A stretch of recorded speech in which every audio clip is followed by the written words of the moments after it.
you like to make it work? Yeah. Okay, how many would you like? Can I get two of the cheese and one of the Rebel? Running a Mercadito in the Mid-South sometimes can be difficult, but it also can be rewarding. Melissa and her brother Jose help run the market their mother launched decades ago. A full-service bakery, butcher shop, grocery, and restaurant. There are many ways they have served their community during that time. Now with COVID-19, the community has turned to them even more. From buylocalbowlinggreen.com, this is the Commonwealth in the age of COVID. These are the stories impacting our community during the global pandemic. I'm your host, Matt Pinnell, and this is the story of Mercadito Hispano. How you doing, Melissa? I'm good, how are you? I'm doing well. All right, we're at Mercadito Hispano on Woodford. Let's go back to February. Were you even prepared for this? Not at all. Did you even know it was really going on? Not really. Okay. So when did you guys really see that it was happening? I guess it would have been... March 12th was the last day of schools. So it's probably that early March. Did you start seeing it happening and kind of going, what's this thing? So that first week it started not so much. Okay. Like, I know everyone was getting ready. I know that's when that whole toilet paper running out situation happened. Yes.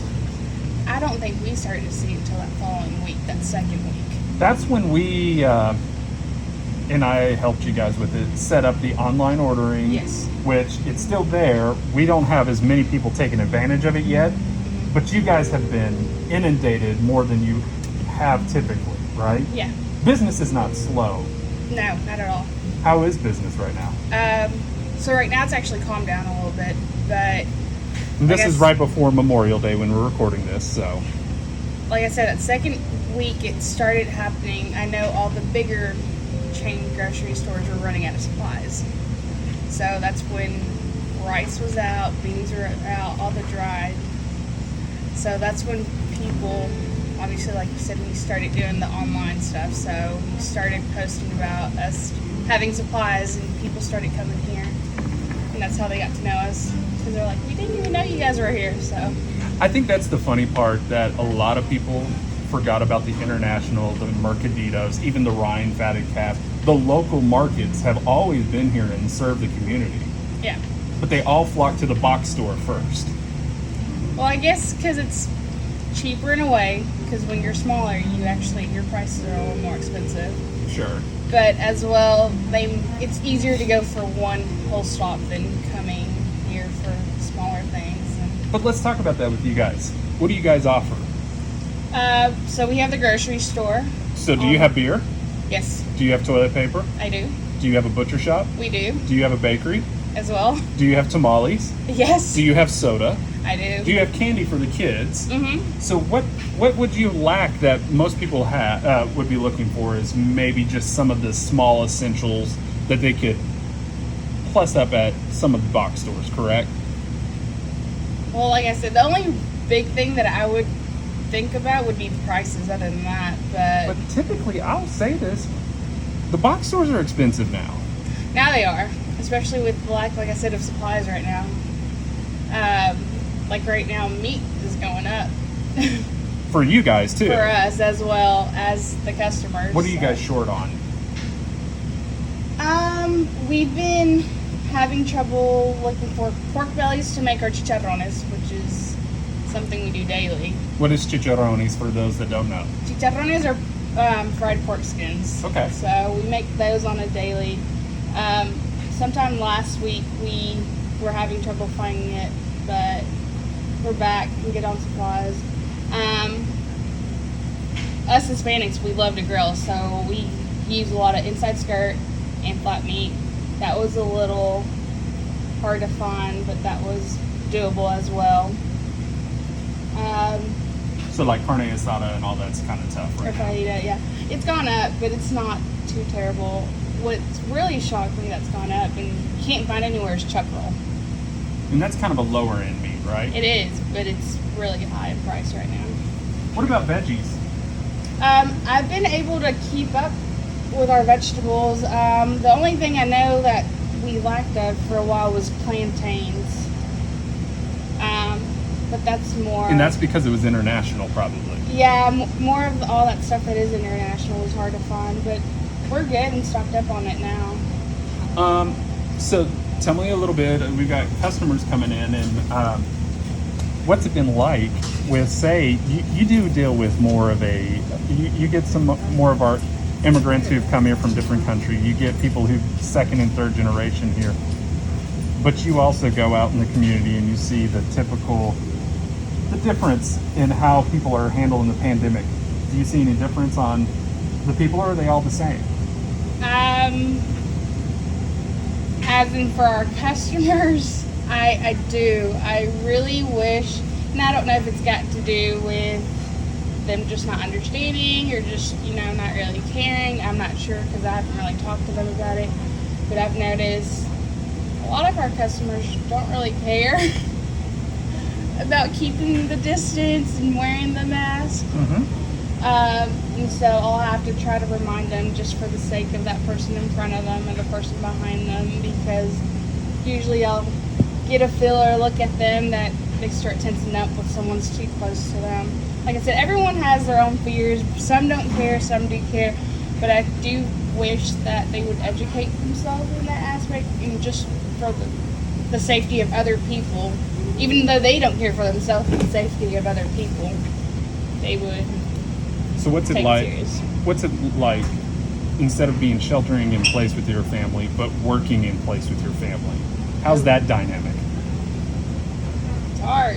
Half the time we want to kill each other because we see each other every single day. And how do you not kill each other? Walk away. Because it's you. Walk away. We're here with you, your mom, My mom, my your brother, my cousins, your cousins. my uncle. The whole family's here. Basically. So it's all for one in this, but you're also ready to fight each other. Yeah, because we have our opinions. Like, we have our own ideas and stuff. I know a lot of people. It's usually my brother and I. Well, yeah. I mean, but how is that different than normal? Honestly, it hasn't been that different. Like I said, it's just, we technically never stopped though, because we're a grocery store. Yeah. So the only thing that actually affected us was maybe the restaurant, and that was just because it was carry out now. Yeah, you do have the restaurant, and so people aren't sitting in there and eating. No. So everything's to go. But that's the only one area in the whole store that the whole building that I would say really got affected. Did you guys have a boost after the stimulus checks? Yes. It was a small boost. Not as big, like I said.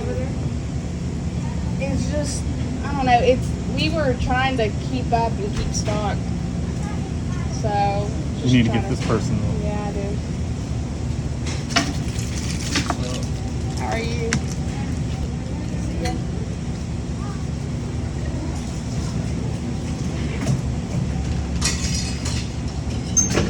I see you with the hand sanitizer there. Yes. Is that your friend now? It has been my friend. What's your lately. biggest fear working in here right now? Oh. Honestly, getting it from a customer more than anything. So what have you guys done to kind of prepare for this? We put signs up on the door, obviously, asking customers to wear masks as they come in, keeping distance 6 feet apart. We labeled off on the floors. We try to minimize as many people. We also did the whole one person per family come in. So I've already seen a couple people have already broken the rules. Is that constantly? That is constantly, and I've noticed that if you bring it up to them, they get a little defensive and upset about it. So people, they don't listen, and then they get mad if they're told, hey, we're trying to save people here. Yes. I don't know if it's got to do because we're smaller or I don't think that is. But I guess they just think that we really don't care, so. So what do you do when it's off hours to distress? Because this is a stressful, I mean, you guys are, quote, essential workers manning a mom and pop type grocery. What do you do to de-stress from the day? I'm just glad when the end of the day is here, go home, honestly. There's nothing to do really right now, so it's not like I have any other stuff to go and occupy my time. So you have people coming from different parts of southern Kentucky? Yeah, I get people coming from Owensboro, Morgantown, Beaver Dam, she said Central City. People come from Glasgow. That's all that I can really think off the top of my head. That's a pretty far drive. Yeah, it is, but a lot of people say they come especially just for the pastries, for the bread. They said they like it better, especially since we make it here. I know a lot of other stores usually buy their stuff from elsewhere and then they take it to Some them. buy from you. Some do. Yeah, some have bought and sold. But that I know of, we're the only Hispanic like pastry making store in this area.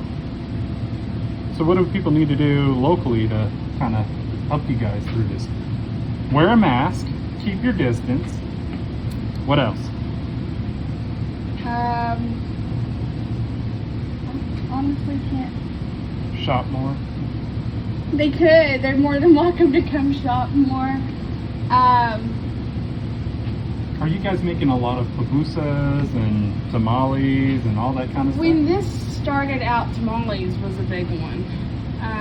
Like I said, that's when we kicked off the online ordering, and people, I think they were placing orders, one, to try it out and also to try us, you know. It's still an option, as well as takeout. They can do takeout on your groceries or pick up on food and pick up on groceries, or we do the delivery. We can do food and groceries as well. So they can go online and do that if you would like. All right. Well, thank you. Thank you. Well, that's it for this episode of the Commonwealth in the Age of COVID. Do you have a story that you want to share with us? Email us at buylocalbg@gmail.com. Join us this Friday as our guest is Tyler Brown of FHG Clothiers. Be sure to like and subscribe on all our social media platforms, and wherever you are listening to this podcast, please subscribe to us there. We hope you have a great week, and stay safe, Kentucky.